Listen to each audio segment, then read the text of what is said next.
Hello everyone, welcome to my channel Study with Manu, and today we are discussing about the syllabus of CTET exam. जैसा आपको पता ही है सभी को कि नोटिफिकेशन बहुत जल्दी आया है। अभी प्रीवियस एग्ज़ाम ही कंप्लीट हुआ था और उसके तुरंत बाद आपको ये नोटिफिकेशन देखने को मिल गया। उन लोगों के लिए तो बहुत ही अच्छी बात है जिनका भाई नहीं हो पाया था, लेकिन उन्हें एक मौका अब मिल रहा है इस एग्ज़ाम को देने का, एंड डेफिनेटली वो इस बार क्लियर कर लेंगे। तो सबसे पहले जो हमारा सबसे पहला स्टेप होगा वो होगा सिलेबस को समझना, पहला स्टेप। उसके बाद कुछ और है। तो देखिए, अभी मैं आपको थोड़ा सा सिलेबस समझाऊं कि इस टाइप का कि क्या कि मार्क्स का डिस्ट्रीब्यूशन जो होता है वो किस तरीके से होता है। ठीक है, सबसे पहले आपका 30 मार्क्स का आता है सीडीपी आता है जो 30 मार्क्स का होता है, जिसमें 15 क्वेश्चंस आपके होते हैं इसके चाइल्ड डेवलपमेंट के। ठीक है, 15 मार्क्स का आपका चाइल्ड डेवलपमेंट होता है ये। ठीक है, अब इधर देखिए, इधर क्या है, ये आपके सब टॉपिक्स हैं, ये आपके सब टॉपिक्स हैं चाइल्ड डेवलपमेंट के अंदर, जो मैं आपको एक एक करके सारे कवर अप कराऊंगी। आपको इसमें कोई भी डाउट नहीं रहेगा।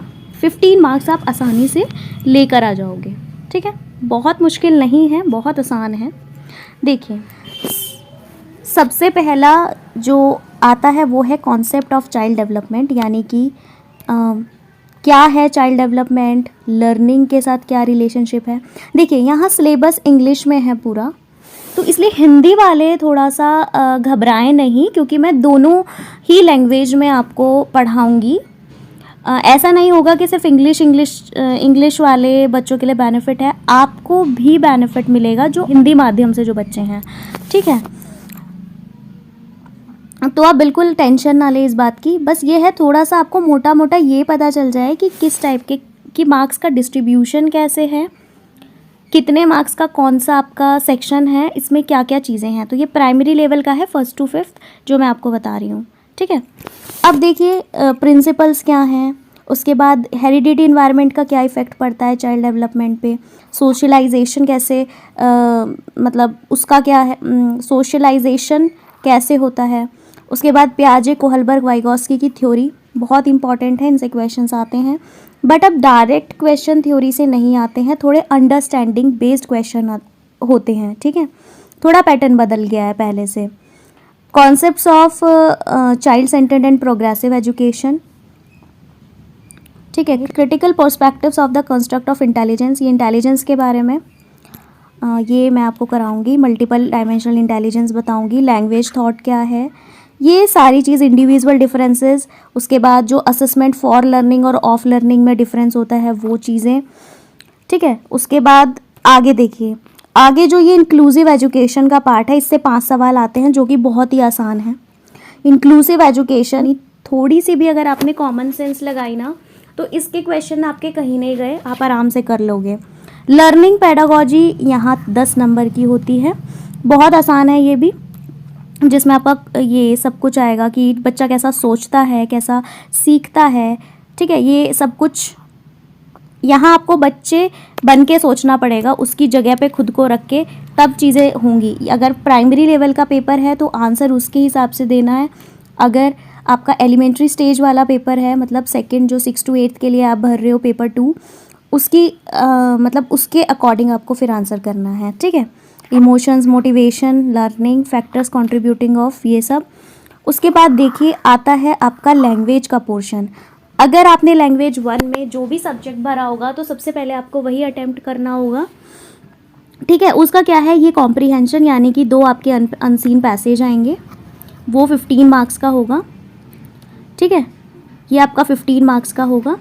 उसके बाद पेडागोजी आएगी, वो भी 15 मार्क्स की होगी।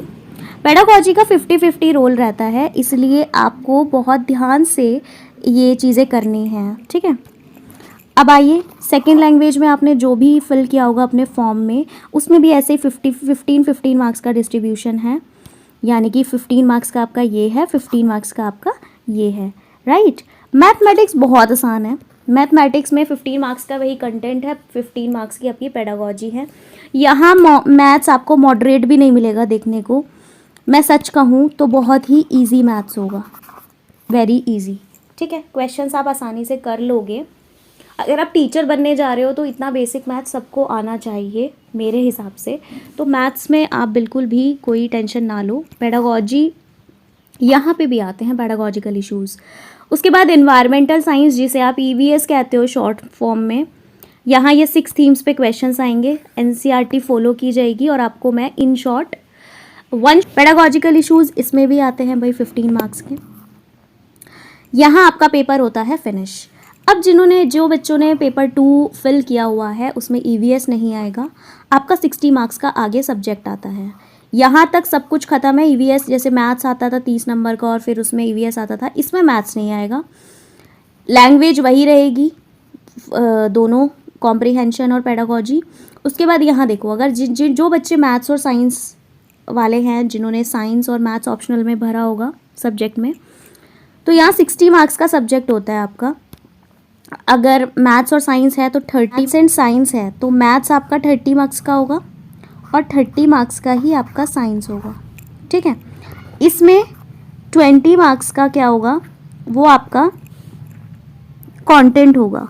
ठीक है, कंटेंट रहेगा और आपका 10 मार्क्स का पेडागोजी रहेगा। ठीक है, समझ में आया कैसे डिस्ट्रीब्यूशन होगा। उसके बाद आके साइंस में भी वही सेम साइंस में होगा। साइंस में जो बच्चे साइंस वाले हैं तो मैं सजेस्ट करूँगी कि आप एनसीईआरटी पढ़ें साइंस को कंप्लीट करने के लिए। आपको ज़्यादा ही एडवांस जाना और फुल मार्क्स चाहिए, 20 के 20 मार्क्स आपको ये चाहिए। तो आपको क्या करना है, आपको 6th to 8th क्लास आपको एनसीईआरटी कवर करनी है। ठीक है, आप 6 to 8th क्लास की एनसीईआरटी की साइंस की जो बुक है ना, आपको वो पढ़नी है केवल इस कंटेंट के लिए।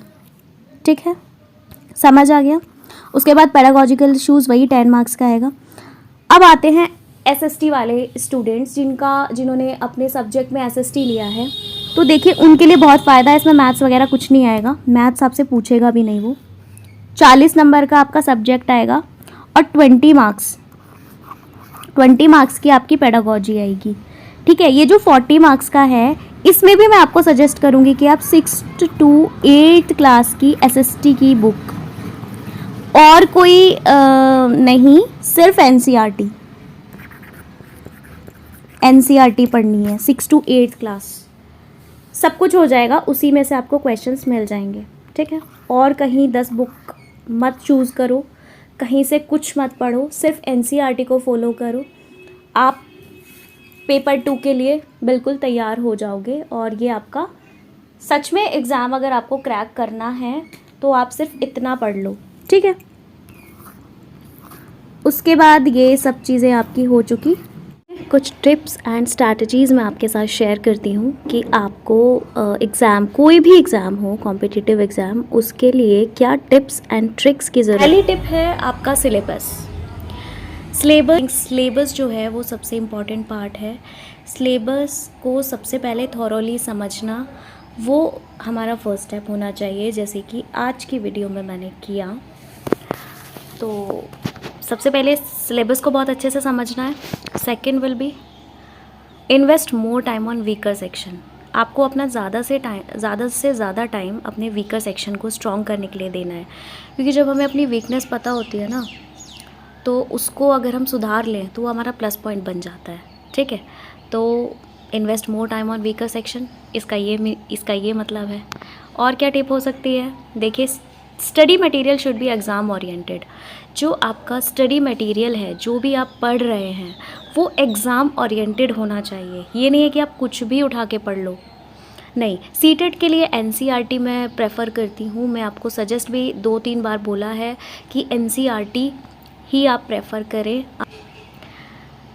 रेगुलर ब्रेक लेना बहुत ज़रूरी है। अपनी सोल को, अपनी बॉडी को रिलैक्स करने के लिए है। आप रेगुलर एक्सरसाइज भी करें और आप मेडिटेशन भी करें। ध्यान, योगा, ये सब हमारी बॉडी को, हमारी सोल को क्या रखते हैं, एकदम अच्छा रखते हैं, क्योंकि आपकी बॉडी जब साथ देती है ना, तभी आप पढ़ाई अच्छी कर पाओगे, अदरवाइज़ नहीं। ठीक है, तो इस पे भी ध्यान देने की बहुत ज़रूरत है। तो टेक रेगुलर ब्रेक। ऐसा नहीं हो कि आप सुबह से शाम तक, रात तक पढ़ते ही जा रहे हैं और आपने बीच में कोई ब्रेक ही नहीं लिया, क्योंकि उससे आप अपनी सेहत भी ख़राब कर सकते हैं। ठीक है, और बहुत 24 घंटे तो कोई पढ़ भी नहीं सकता। मेरे ख्याल से 12 घंटे भी, इस एग्ज़ाम में अगर आप 8 घंटे भी दोगे ना, 8 घंटे अपने दिन के, तो आपका पेपर आराम से निकल जाएगा। 2 महीने के अंदर आपको ये चीज़ें करनी है और बहुत अच्छे मार्क्स से आप पेपर निकाल दोगे। ठीक है, अगला टाइम है बैलेंस डाइट। अपने खाने पीने का ध्यान रखिएगा। स्वस्थ रहेंगे तो पढ़ते रहेंगे, अपना कामयाब हो जाएंगे, नौकरी पालेंगे। तो इसलिए बहुत सारी बेस्ट विशेस मेरी तरफ से आप सभी को, और थैंक यू सो मच। मिलते हैं अगली वीडियोज़ में।